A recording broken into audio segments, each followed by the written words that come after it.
Hi everyone. Welcome in here to the last week of the AOS Student Research Grant Seminars for the semester. My name is Robert Driver. I'm a postdoc at Duke University, and welcome in.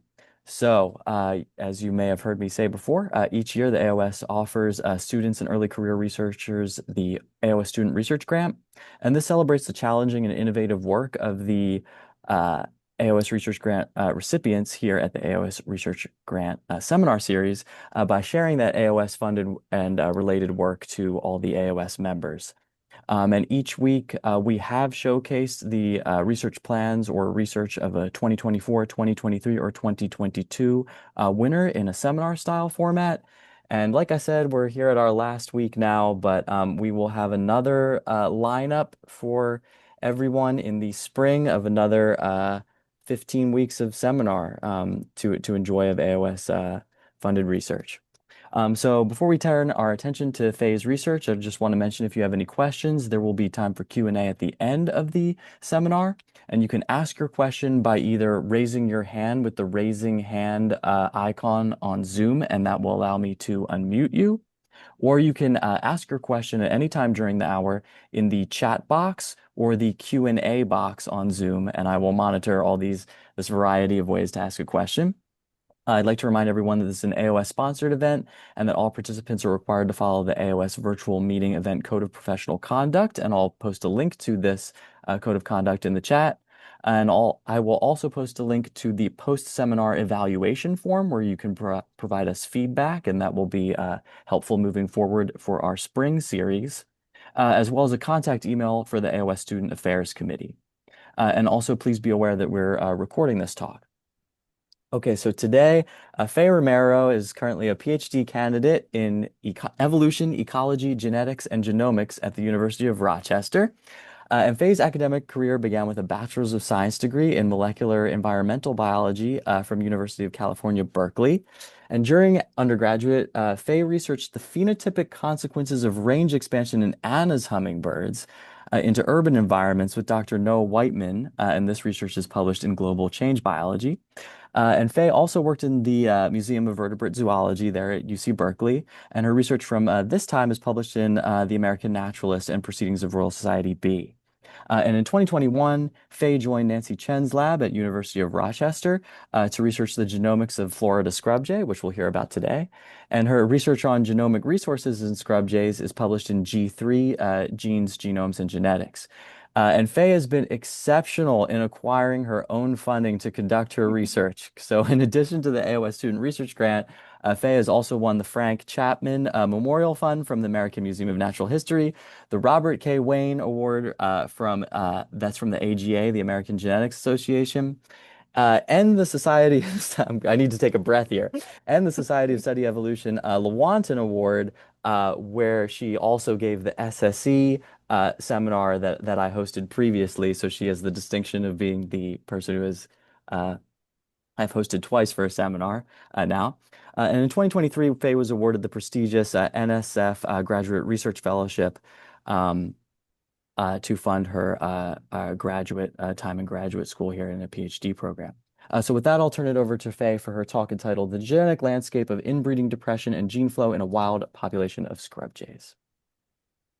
Okay, well, thank you so much for that very kind introduction, I got through Robert. it. I got through it all. I will say I am very blessed to work with, I think, a very charismatic species. So I think people can get very excited about this kind of work. And so I'm very honored to, be able to have some little personal funding for that. But thank you to everyone for attending my seminar with the AOS. And thank you for attending on, mid-December. I hope everyone is wrapping up their work before the holidays and is, not feeling too stressed about that. Yeah, so like Robert said, I'm a PhD candidate in Nancy Chen's lab at the University of Rochester. And today I'm going to talk about some dynamics of inbreeding depression and gene flow in a wild population of Florida scrub jays. Ooh, okay. Okay, so I'm sure a lot of us know that wild populations are shrinking due to human-induced environmental change. So as habitats become more fragmented, populations are shrinking and becoming more isolated. And so I have the schematic here where we can see that as population size decreases, it generally becomes more likely that close relatives will mate with each other. And so this increased inbreeding will lead to increased homozygosity across the genome of these inbred individuals, and that can lead to elevated expression of recessive deleterious alleles as they get exposed in this homozygous state. Then finally, this increased expression of these harmful alleles in the homozygous state can potentially manifest as a decrease in fitness. And so this flowchart that I just described on a population-wide scale is called inbreeding depression. And there are a fair amount of examples from wild populations that have shown it can lead to the decline and eventual extinction of these populations across a wide variety of taxa. And I've included, 8 or 9 examples of these here. Ooh, an animation. Okay. Okay, so we also know from several examples in the wild that actually restoring gene flow to these small inbred populations can actually mitigate inbreeding depression and potentially decrease extinction probability in the short term. So the idea here is that new individuals from outside the population are bringing in additional genetic variation, and this can potentially help buffer the population against stochastic forces like drift. And this is often called genetic rescue, and I'm sure some folks here have heard of, these textbook cases like in the Florida panther. However, I would argue that the longer term outcomes of gene flow to these kinds of populations are pretty complicated and they can actually change over time. So this is an example from a famous isolated wolf population in Isle Royale National Park, which is in the middle of Lake Superior. And so the y-axis here is showing the average inbreeding coefficient of the population, and the x-axis is time. So as you can see, the inbreeding coefficient has been steadily increasing and climbing since 1950 as the population has continued to shrink and shrink. However, in 1997, I believe, a single male swam his way to the island and introduced himself to the population. And so this introduction of genetic variation actually caused inbreeding levels to fall super dramatically. And so if you look at this graph, you would say, oh my gosh, what an amazing example of genetic rescue. Even one immigrant male can make this big of a difference. However, contrary to maybe expectation, this male was so disproportionately successful that by 2010, every individual in the population was actually related to him. So as you can imagine, this actually caused inbreeding to once again climb and potentially setting up this population for collapse again. So the only, reason that we saw these population dynamics was because there's this continuous long-term monitoring of this population. So this is just one example of how the sort of many generational outcomes of gene flow to these kinds of small populations can be complicated and change over time. And we actually can rely on theory a little bit to help us predict what we think the long-term consequences of gene flow are to small inbred populations. So mostly the outcomes will largely depend on where's my mouse? The genetic differences, the ecological differences, and the demographic history differences between your source and recipient populations. So for example, like I have sort of been alluding to, you can imagine that gene flow from individuals who are, relatively genetically similar and come from a population with similar demographic history and a similar habitat could introduce, air quotes, compatible genetic variation leading to genetic rescue. And so the potential fitness benefits you could see are decreases in inbreeding and increases in genetic diversity. However, if immigrants are from populations that are too dissimilar or who potentially harbor things like deleterious variation, there could actually be a fitness cost to gene flow. So there could be countering of local adaptation. And again, like I said, there could be an introduction of novel deleterious variation. And although we have, theoretical expectations for these different sort of evolutionary outcomes, I would say the actual boundaries of these outcomes are kind of fuzzy. And there's a lot of space to fill in, especially if we're thinking long term. So I think a really interesting question is like, what specific conditions could promote genetic rescue versus something like outbreeding depression? And how can we be on the lookout for those kinds of things when we, for example, make conservation management decisions? And I would say that we don't know a lot of the answers to these questions, mostly because we lack empirical examples from nature. Okay, so in summary, I would say there are still a few open questions remaining about the dynamics of these inbred populations in the wild. So for example, we know that inbreeding broadly increases homozygosity across individuals, but what is the actual scale and pace of these genomic changes as populations continue to decline? Going back to that little triangle figure that I just went over, how and when does gene flow actually mitigate inbreeding depression at the genetic level? And how long can these positive effects last? And you can imagine, like, if we look at this flow chart at the top of my slide here, gene flow can impact, the direction of the arrow, the size of these arrows for every single part of this flow chart. So gene flow is a really key factor here. And then we can also ask about the sort of basic genetic architecture of inbreeding depression. So can we figure out the number and identity of the loci actually responsible for negative fitness?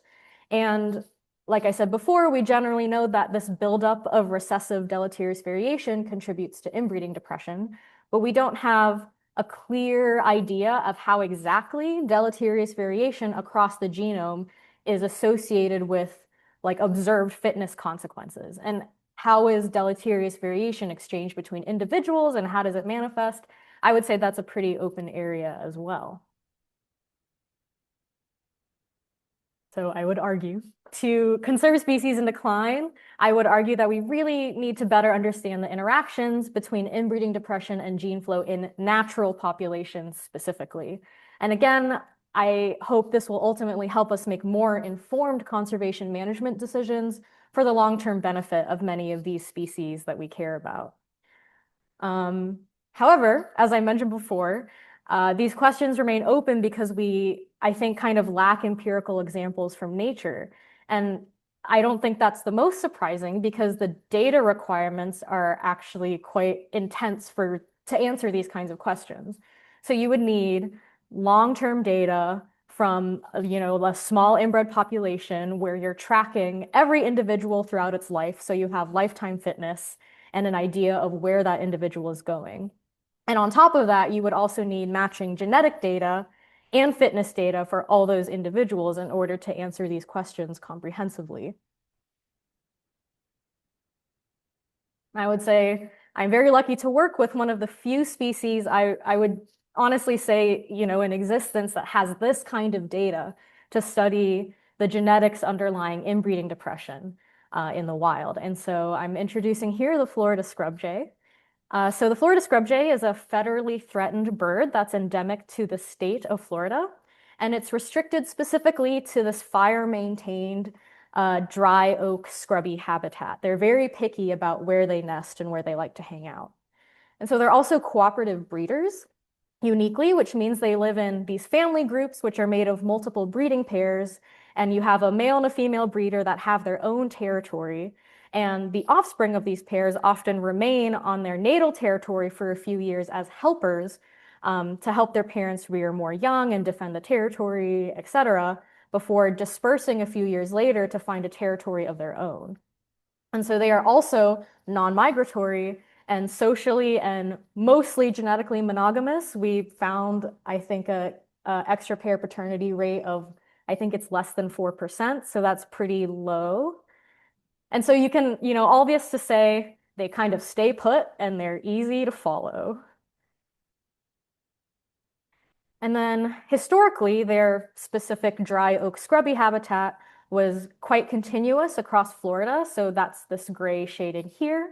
But with, anthropogenic habitat changes, specifically fire suppression and also housing and agricultural development, this scrub type has been super fragmented into these small discontinuous patches across central Florida. And so you can see that in these green sort of splotches here. And so this has really reduced Florida scrub jay numbers. So nowadays there's only about, I think, 10,000 individuals, which we estimate to be less than 10% of their pre-European colonization numbers. And so again, they're existing in these really small, locally isolated populations. And I'm going to talk about one specific population in particular, which is at Archbold Biological Station. And this has been the subject of a long-term demographic study since 1969. So every individual born in this population is uniquely banded as a nestling at 11 days old. And then after they're banded, all individuals and families are continuously monitored throughout the year. So this generates complete fitness and dispersal data for every individual. And we're also able to identify immigrant birds because we have like daily and monthly censuses, and we can track the lives of these immigrants and their descendants over time. And additionally, when we band an individual, we also take a blood sample. And so we have genetic data from every recruit in this population starting in 1999. So again, I am incredibly lucky to work with this really unique data set. And I want to highlight that, nothing I'm talking about today would be possible without the incredible field team holding it down in Florida. Okay. And then finally, this, amazing long-term field study has allowed us to generate a massive 16 generation pedigree that also has comprehensive genotyping through time. So I believe this is one of the most complete and accurate pedigrees for a wild vertebrate population. So it really allows us to ask like tons of interesting and different questions about just, evolutionary dynamics of small populations in the wild in general. So again, very lucky to work with this data and very excited to chat with y'all today about what we can do with it. Okay, so a little more facts, I think more specific facts about this specific population. So immigration into ABS has historically been quite high. So this is a map of Florida with the genetic groups of Florida scrub jays outlined in these different rectangles. So I believe this is from a 2008 study using microsat loci. So as you can see by this yellow highlight, ABS is nestled within this larger metapopulation 21. And so we suspect largely from field observations that jays are emigrating into ABS from smaller peripheral populations, but because not all those smaller peripheral populations are monitored, we don't actually know specifically where these immigrants are coming from. And work by my PI, Nancy Chen, has also shown that immigrants have consistently lower heterozygosity. So immigrants in this orange line have lower heterozygosity than resident individuals. So again, this is consistent with this field observation that we think immigrants are coming from these smaller, more isolated, and presumably more inbred populations. And we also know, even though immigrants are from these smaller, more inbred populations, they still contribute a really important amount of genetic variation to the population. So this plot here is year on the x-axis and the expected genetic contribution of immigrants to the population on the y-axis. And so this black line here is the total expected genetic contribution of immigrants over time. And the colored lines here are showing the mean added contribution of each cohort of immigrants that arrives. So basically, the take home here is that immigrants that have arrived since 1990 are expected to contribute about 75% of the alleles that are present in the 2013 birth cohort. So this is really just highlighting how important immigration is to this population in adding genetic variation. And then also some previous work from Nancy has shown that there is evidence of inbreeding depression in this population. And so she looked at a set of birds present in the population from 1995 to 2013 using SNP chip data. And these plots here are just sort of these classic inbreeding depression plots that are showing that birds with more related parents on this right end of the x-axis here have decreased hatching success themselves.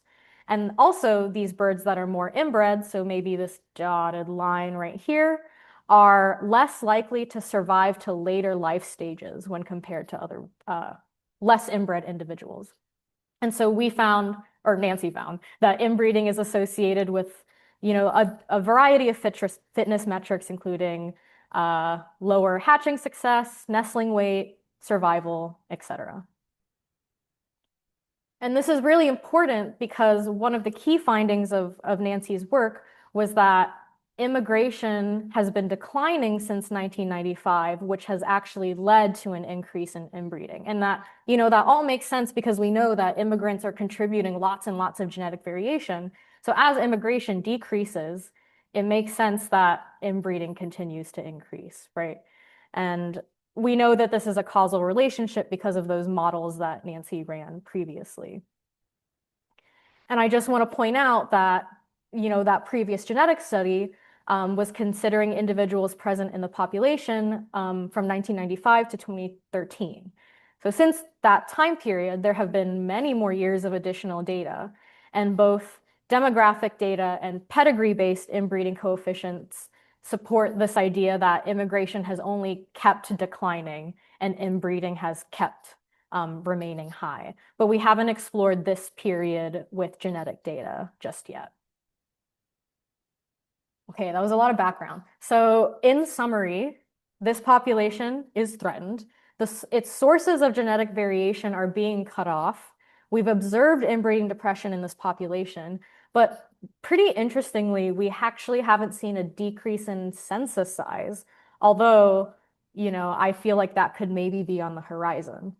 And I think this is a really unique window of time because I would say often we don't actually start studying threatened populations until they're like literally on the brink of collapse, when there's like only a few individuals left and it could maybe be too late to take conservation action.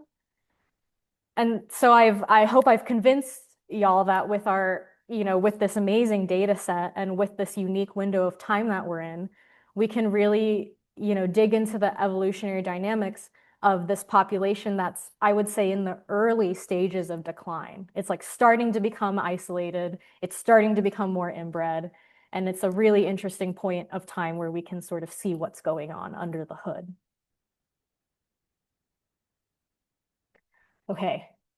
And so I'm starting to like come into a little bit of the work that I'm doing, but the last little bit of sort of background, I guess, I have to give y'all is that I've been talking about the Jays, in these two distinct categories, which is resident versus immigrant. And that kind of makes sense, right?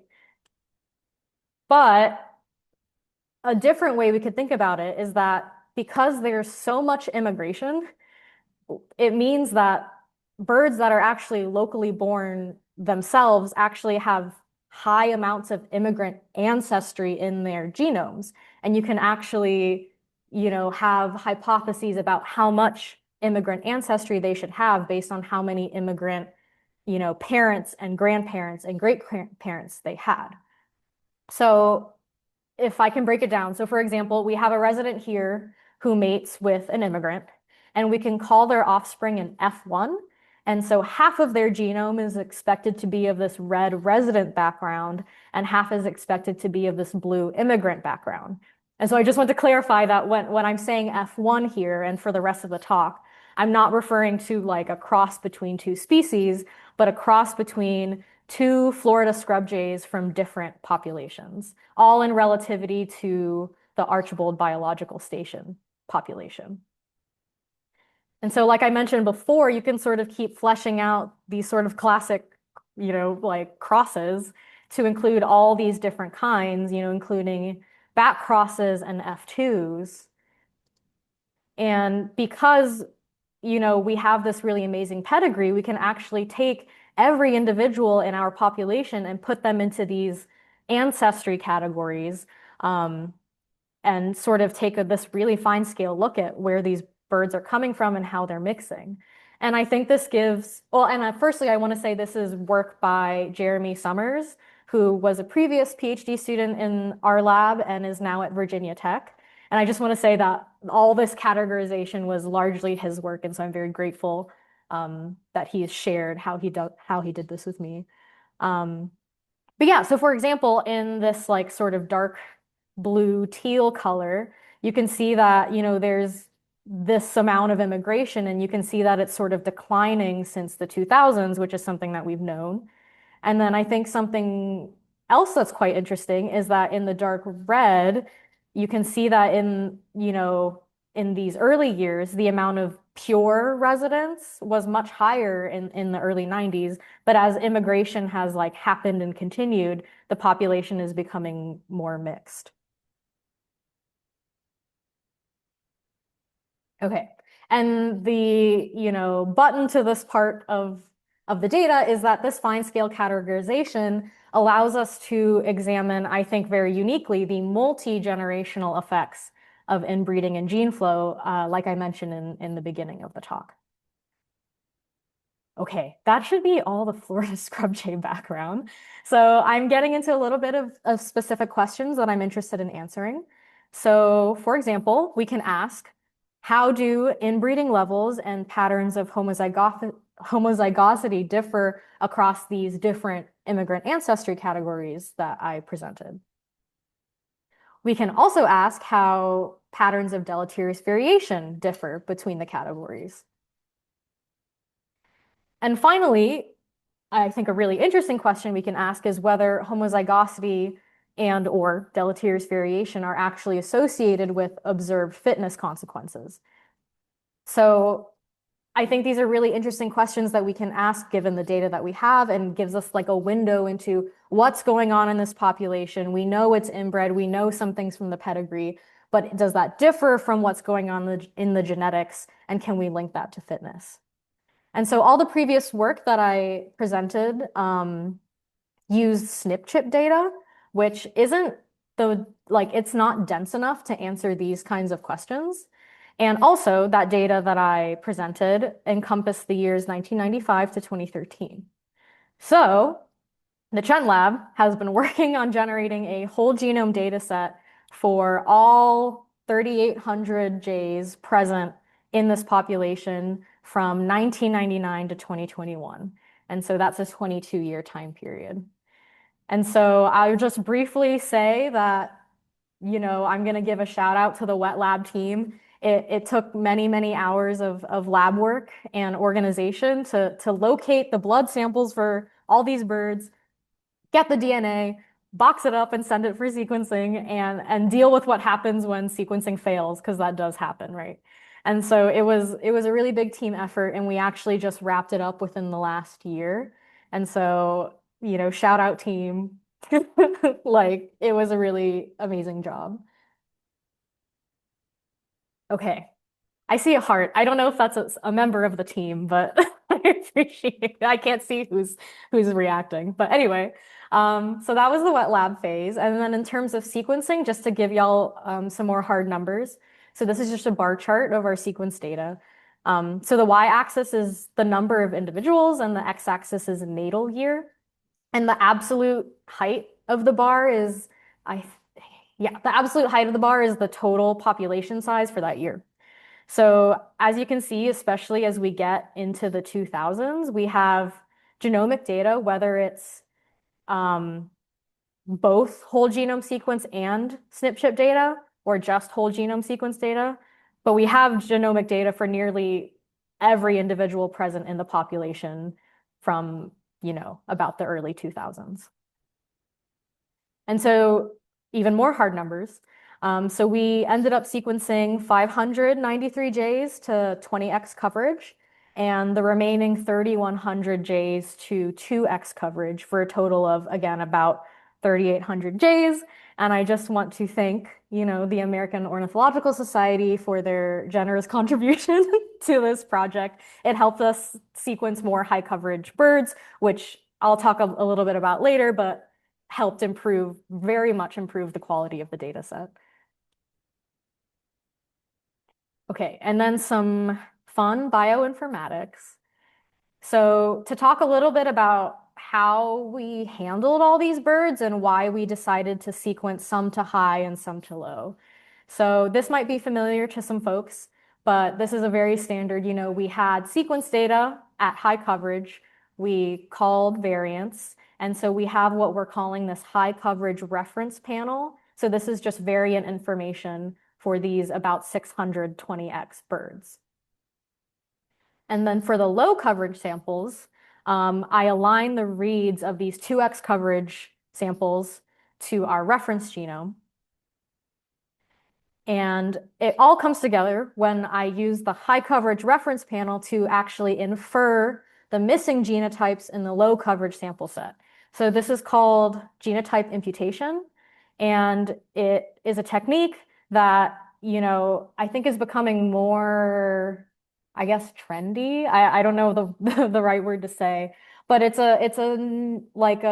becoming a more often used method in, I would say, natural or non-model populations to be able to get genotype level data for thousands of individuals in a more cost-effective manner.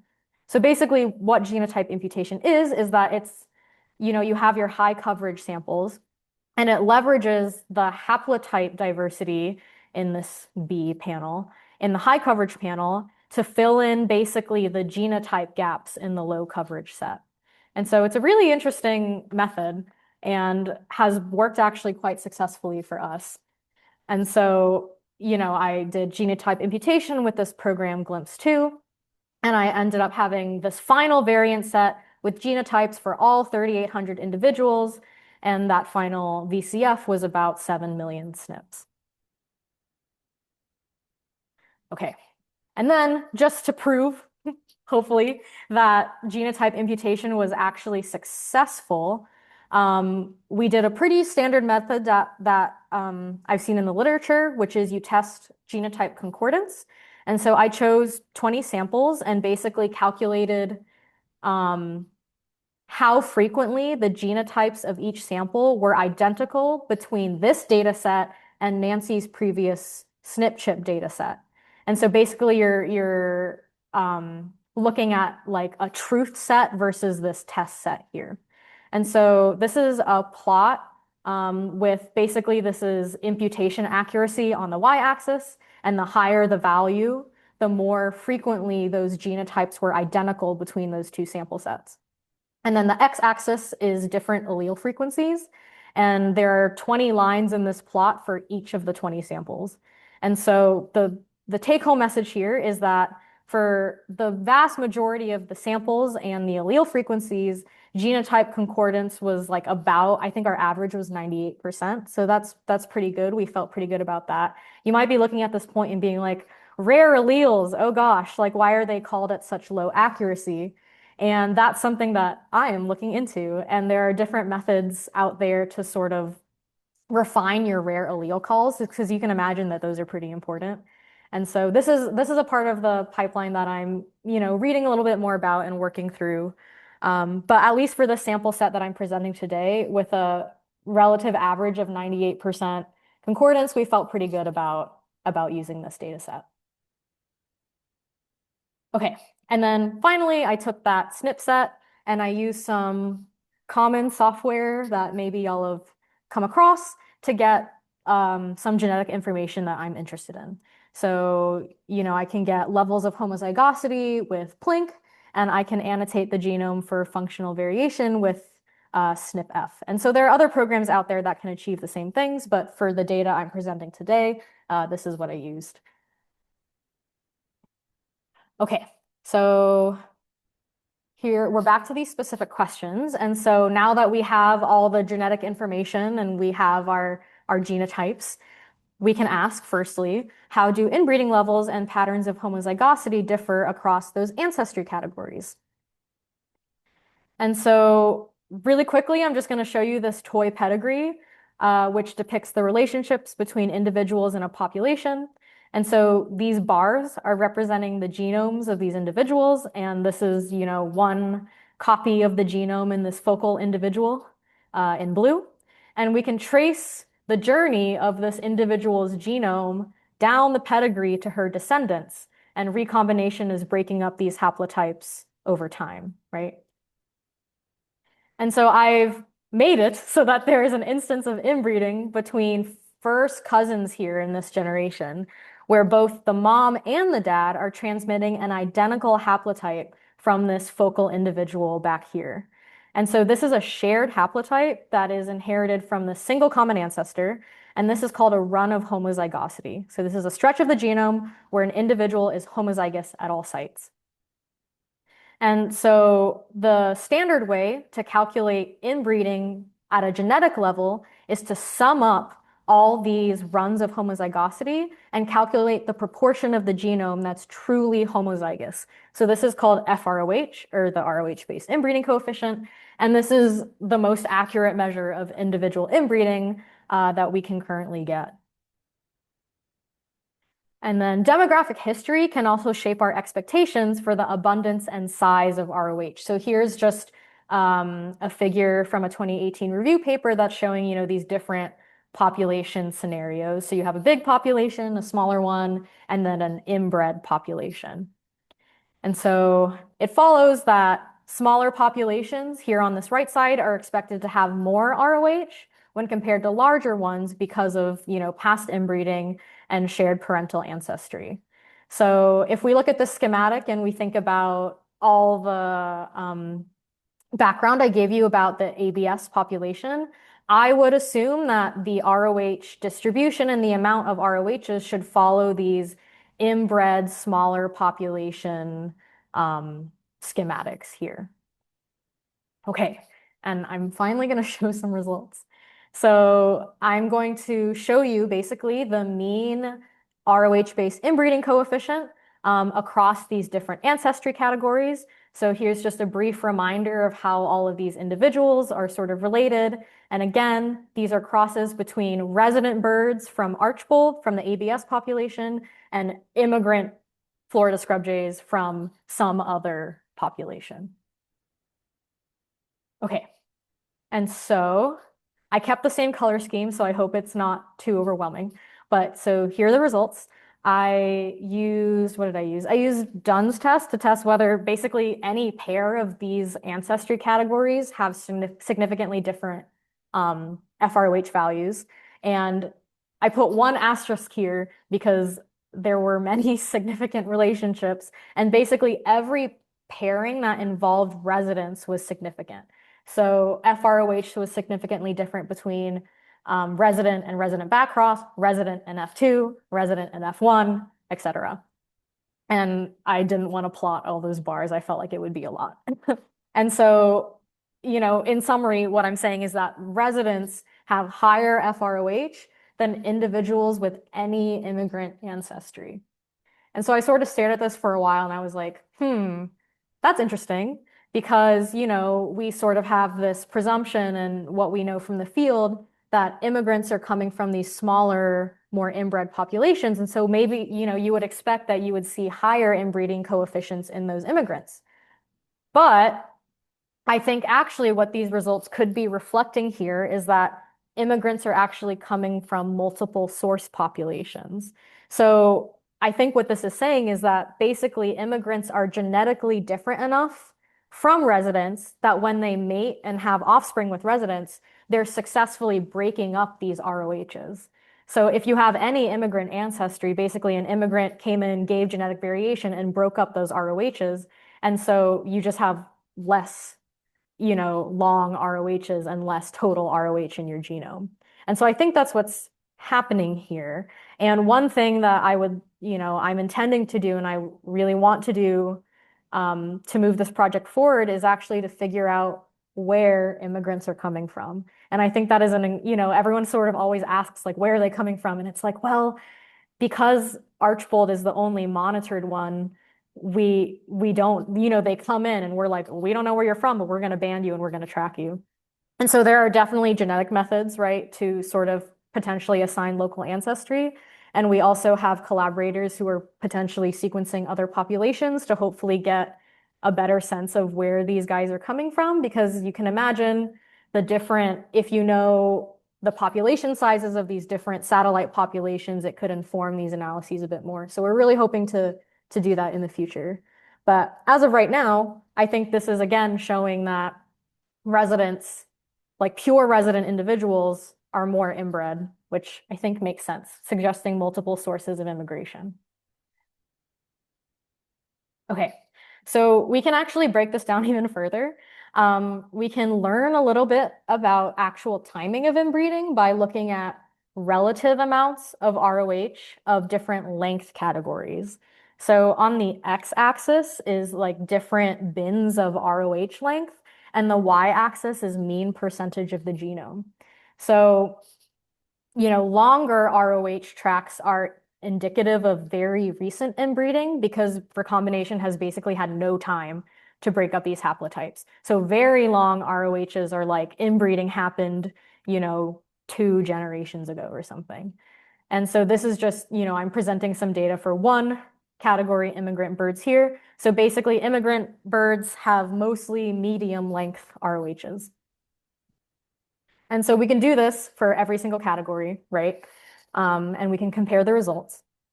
So I ran the same statistical tests as I did with the FROH, and I kind of found a similar thing where residents have more medium and long ROHs when compared to individuals with any immigrant ancestry. So again, all these pairwise, relationships were significant, and I just represented it with 1 star. And so what this suggests to me is that residents have experienced relatively recent inbreeding, but there has been recurrent gene flow because, there isn't like a massive amount of super long ROH in the residents. And I think, again, this to me suggests that gene flow from immigrants has successfully lowered levels of inbreeding historically, because basically, if you have any immigrant ancestry, you're doing better than a pure resident, right? And also something pretty fun we can do is actually estimate when these ROHs actually arose, and therefore when inbreeding events actually happened in the population's history. So this is a shockingly simple formula from Browning 2008, which basically just calculates the number of generations since the common ancestor of a homozygous segment. So basically ROH segments that are greater than 5 megabases long arose within the last 5 generations, while those that are 0.5 megabases long arose about 42 generations ago. And so this is dependent on the recombination rate of your species, and we've estimated the rate in the Florida scrub jay. And I think I think it's fun to think about this. So for example, these results here, if we take into consideration the generations, suggest that inbreeding began to increase in the ABS population around 1920 to 1990, because the Florida scrub jay generation time is 5 years, and so we can just do that conversion. And so this happens to line up actually really nicely with what we know to be the large scale conversion of like natural land to orange plantations in Florida. And I just want to say, this is like, a hypothesis. And I believe we have some folks, looking into actual like historical land cover data and actually looking at, this historically. But I think it's a really neat example of what runs of homozygosity could tell us about a population's history. So I'm really looking forward to what we continue to discover with that. But again, it's a hypothesis, but it was really cool to see. Okay. I think I'm doing okay on time. So in a very similar analysis, we can also ask how patterns of deleterious variation differ across ancestry categories. So I want to preface this by saying this is the more preliminary part of my talk, so please keep that in mind as I show some results. But basically, to give an idea of what I mean by genetic load, right? So there are like 10 million definitions of genetic load in the literature. And so I just wanted to tell y'all what I mean by it personally in this presentation.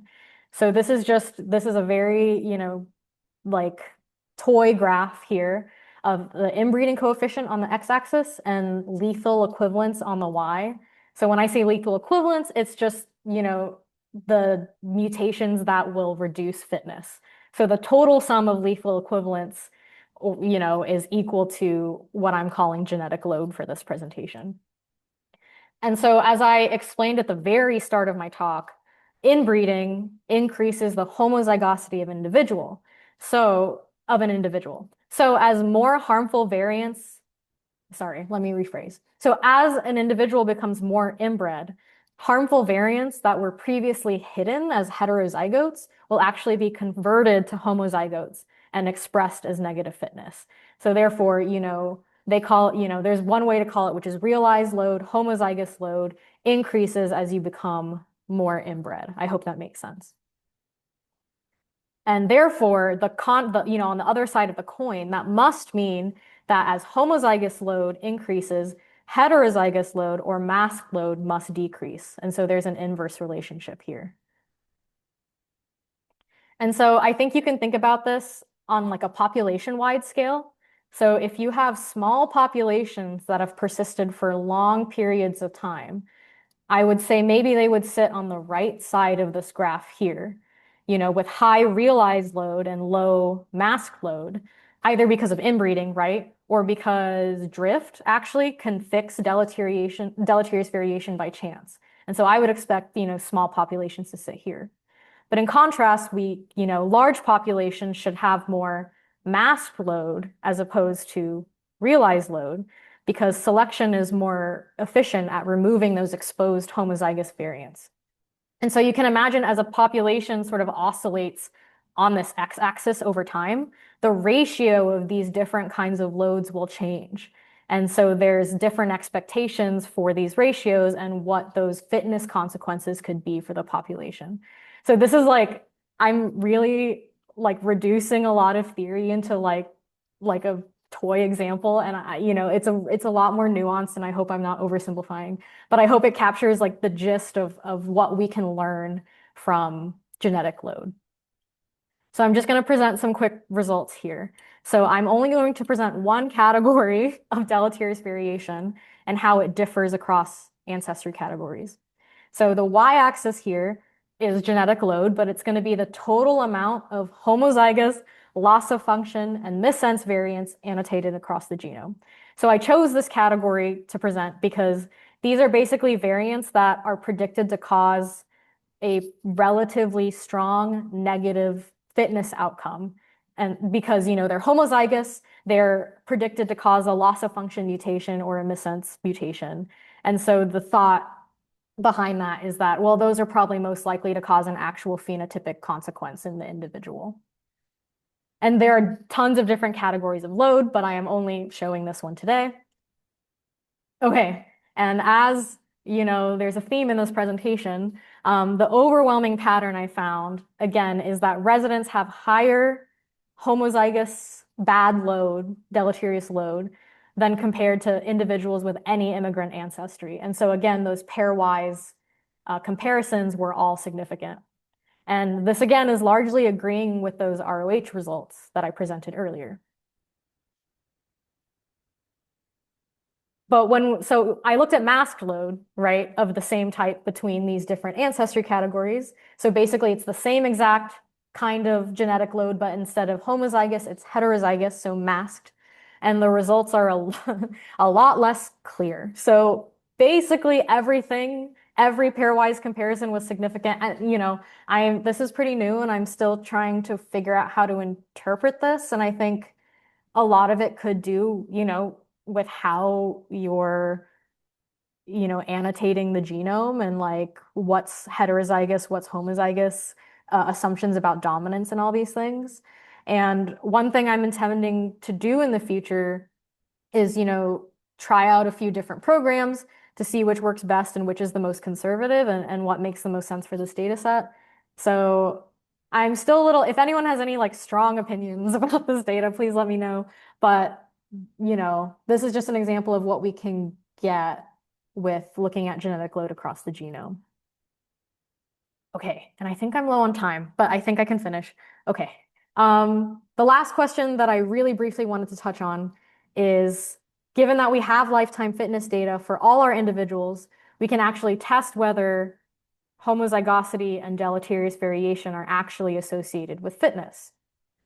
So just quickly, I ran a binomial generalized linear mixed model, and I basically associated juvenile survival to 1 year old, so that's survival here, with both the ROH-based inbreeding coefficient, realized genetic load, which is the same y-axis that I just showed, and some common fixed and random effects that we use when working with this Florida scrub jay data to control for different effects that we know to be in the population. And so finally, I did find that, so on the x-axis is FROH, and on the y-axis is predicted survival probability to 1 year old. And I did find that as your inbreeding coefficient increases, the probability that you will survive to 1 year old decreases. And this is also dependent on your homozygous load. So the higher your load, so the warmer colors, the lower your predicted survival probability overall. And again, I want to refine this. Those confidence intervals are massive, and rerun this again. But I think it's really interesting and kind of I'm really excited about this analysis because I would say most folks who use programs like SNPF to predict deleterious variation across the genome just have to assume that those variants affect fitness because a lot of these natural populations don't have fitness data. But with the Florida scrub jay, we actually have the ability to draw a direct link between, inbreeding, deleterious variation, and fitness consequences. And so I'm really excited to see where this continues to go. Okay, and then this is a summary of just the the answers I found to these 3 specific questions. And I just want to, here are the things I found. I think I explained them decently well. And in the sense that residents are the most inbred, residents have the higher realized genetic load, and we found that at least one fitness metric is dependent on inbreeding and load. And I just want to summarize that in a sense of like what that means for the population, because I think I always have to zoom out and think about what could this actually mean in terms of conservation. And so I would say these top 2 findings to me highlight the importance of recurrent gene flow to maintaining the health of a small population. So if, what we found is that if pure residents are the most inbred, that means that historic gene flow from immigrants has successfully lowered levels of inbreeding and deleterious load in the population.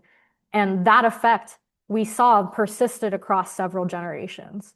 And so I think that shows that it was important to keeping the health of this population. But, we know that immigration is continuing to decline in this population.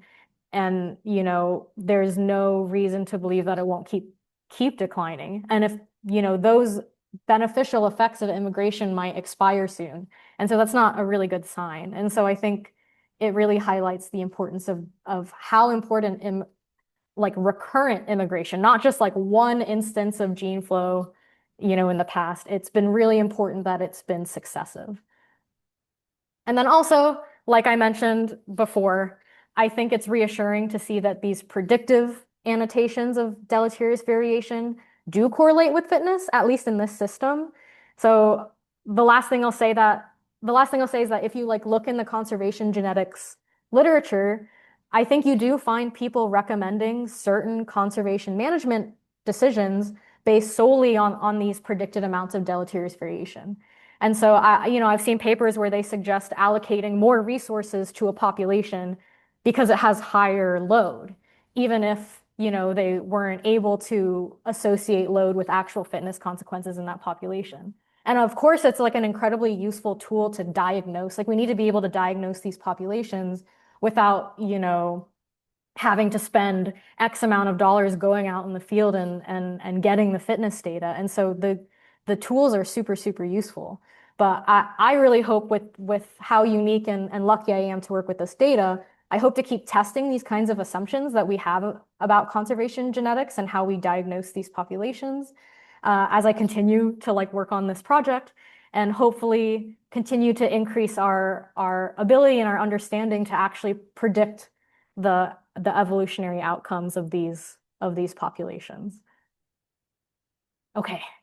I'm sorry if I went over, but here's all my acknowledgments. I could not do any of this without any of the folks on this slide. I am so grateful to work with this population and funding sources, and I thank you for your time, everyone, and I'd be happy to answer any questions. All right. Thank you so much for the great talk, Faye. No problem on the time. I think I speak for the audience when I say we appreciate that detailed description on the scrub jay system. It's so elaborate that it warrants that type of Yeah, there's a lot of dissection. background. Yeah, no, it's great. So we'll just look at the questions here um, as I get them up. So Sylvia Halkin asks, do you know the age at death of juveniles that dispersed that could affect your data? Oh, interesting. The age of juveniles that disperse. The age of death. Yes, the age of death of juveniles that dispersed. As in dispersed out of the population, or that just dispersed somewhere else in the population? Sylvia, if you want to clarify, or I can allow you to talk also if you would like to. I can also stop. Oh, I guess I don't know if this works, but Uh, Sylvia, well, we can wait a moment for a response. She said, so I'm gonna allow you to talk, okay? I mean, You're okay, unmuted. cool. Yeah. Yeah, so I was at Archbold a long time ago, and Glenn Wolfenden always said, "Oh, that bird had the big D. It was either death or dispersal." So he knew there were a bunch of birds that just disappeared. And Hmm. and I assume unless you're radio tracking them or something, you don't know what happened to them, and or maybe enough's known now that you kind of do. So that's what I Hmm. was asking about. But this That's is a really good point. fantastic. You have great data. This is such an interesting take on things. Thank you. That's a really good point. So I think it is still, and if there's any ABS folks in the in the chat, please feel free to correct me. But I think you're still correct in the sense that when they disappear, we don't continue tracking them. And I believe the standard is that if we don't see them for 1 year after the last appearance, we assume that they're dead. And so I want to say that, the ideal is we do a sort of mark recapture, kind of thing to confirm that like, when we don't see them again, they're dead. But I think that's the presumption we use now. And I've been hearing from folks that it's like a, because there's also like smaller other populations that are monitored, not a lot of them, but there are some. And, there's a very low, I think, recite rate of anyone who's left ABS. And also the other fact that I will say is that I think it is, please correct me if I'm wrong, but at least currently it's pretty rare for birds to actually leave ABS because they are like ABS is like the best place ever for like the birds because it's actively managed and fire maintained. And so there's a lot of immigration, but not a lot of emigration. But I could be wrong. Thanks.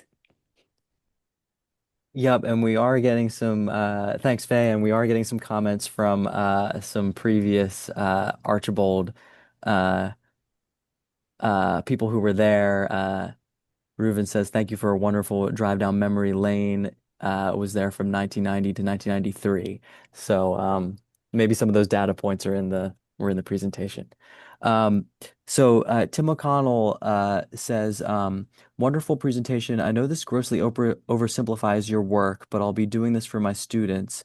Fragmenting the landscape for 100 year, fragmenting the landscape 100 years ago set up a source sink metapopulation, and inbreeding was actually correlated with lower vital rates, for example, fitness.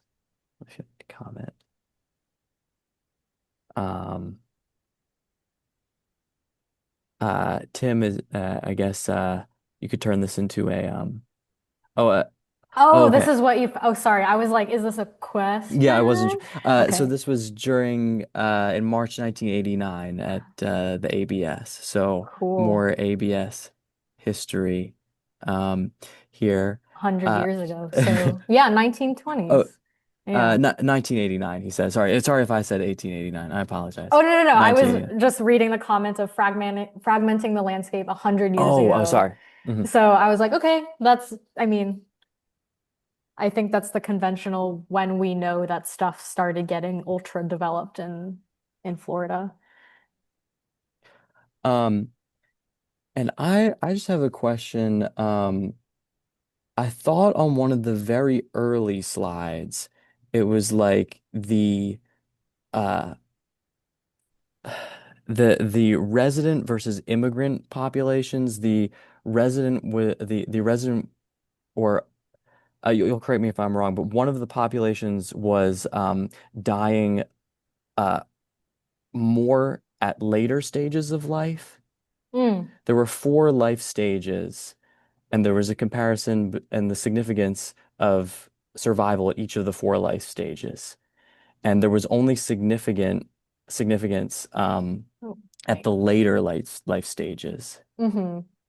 Does that graph sound familiar? Yeah, I'm trying to like share. Also, please feel Yeah. free to tell me to leave if I need Oh, to. yeah, we're a few minutes over, but Okay. we'll end maybe after my question. Okay. Sorry, give me a sec. I have to, the two desktop thing is like, If it's too complicated, we no, no, no, can. I can do Yeah. it. I just have to find here, present, where is it? Okay, you can see this, right?